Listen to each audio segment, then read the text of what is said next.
Cercal, Portugal, May 2020.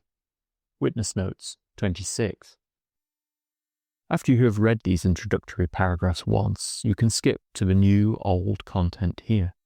If you are listening, then the timestamp is around the 2-minute 45-second mark. Introduction. The word settle to me carries connotations I am keen to avoid. I have never felt settled, or perhaps I cannot recall a time I felt settled. I do not feel settled now, writing this, and I've lived in the same house for 3.5 years. Without even discussing the obvious issues of colonisation, I just don't feel like I could or should settle. Better to keep my constituent parts shook up, agitated perhaps, rather than separating and stagnant. Instead, I feel as though I have been travelling for years, maybe because I have not lived in my home nation of Scotland for 8.5 years.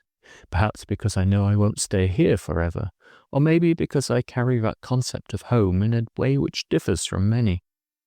More precisely, I still think of myself as a slow traveller, globally feral. Recently, I have been revisiting places through the photographs and words I recorded when my feet crossed their soil. This is a way of reminding myself of where I have been, not just in space and time, but in mind too. It is a wonderful thing to come out of below and rediscover myself through words I crafted, through the lens of a camera, when memory has wandered in the fog for too long. Thank you, past me. When I first started sharing letters with the world in this fashion 6 or more years ago, I usually began them with a vignette of where I was, a sort of travel diary mixed with nature observation, locking in the setting for the reader before I spoke of other things, and by so doing ensuring that place fed into the whole.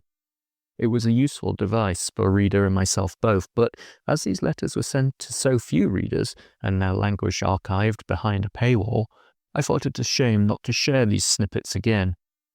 As such, I am going to share a short series of these sketches accompanied by a photograph from that time, sent to you in date order, beginning with the second eldest.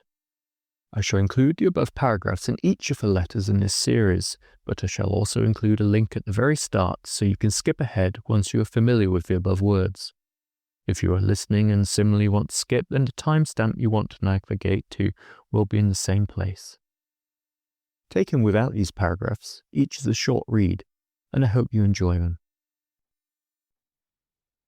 Cercal, Portugal, May 2020. I have now lived in Portugal for nearly 2 months. I'm taking the definition of lived as having been in the apartment, not the time spent on the road in January and February exploring.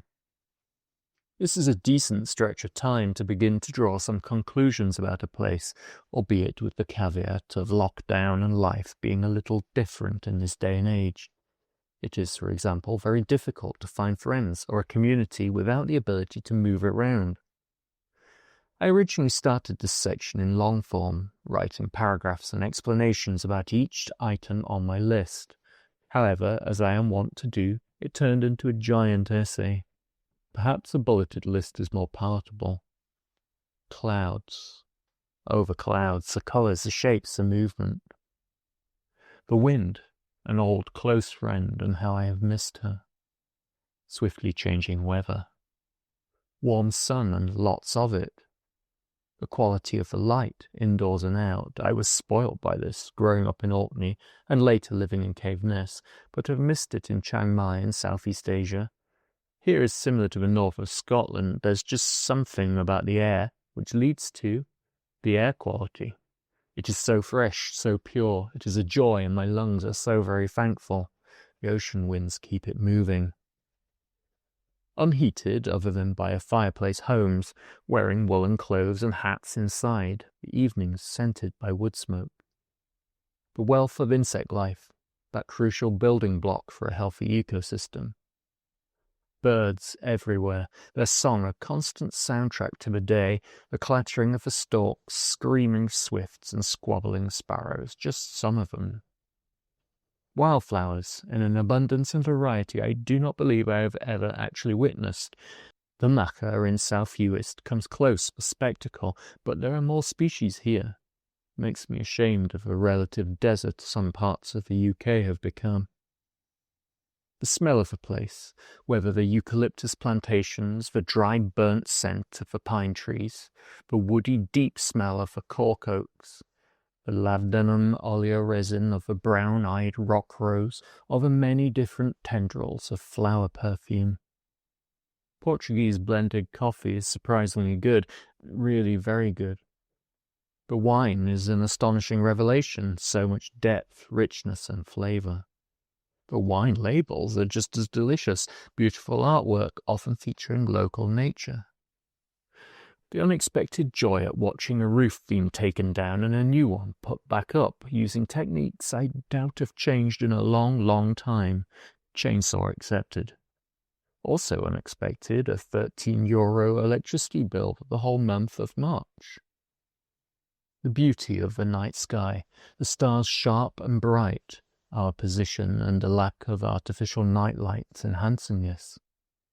Fresh citrus, especially oranges and lemons. Cutting down on food miles, most of what we buy is produced very, very locally.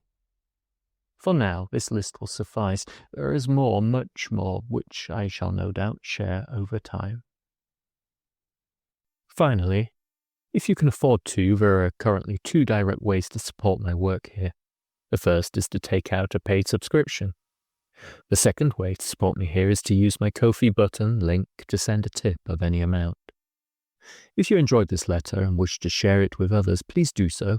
I love it when someone shares my work. I also love it when you comment on a piece. Really, really love it. Thank you. Finally, many thanks for reading. I truly appreciate each and every one of you who does.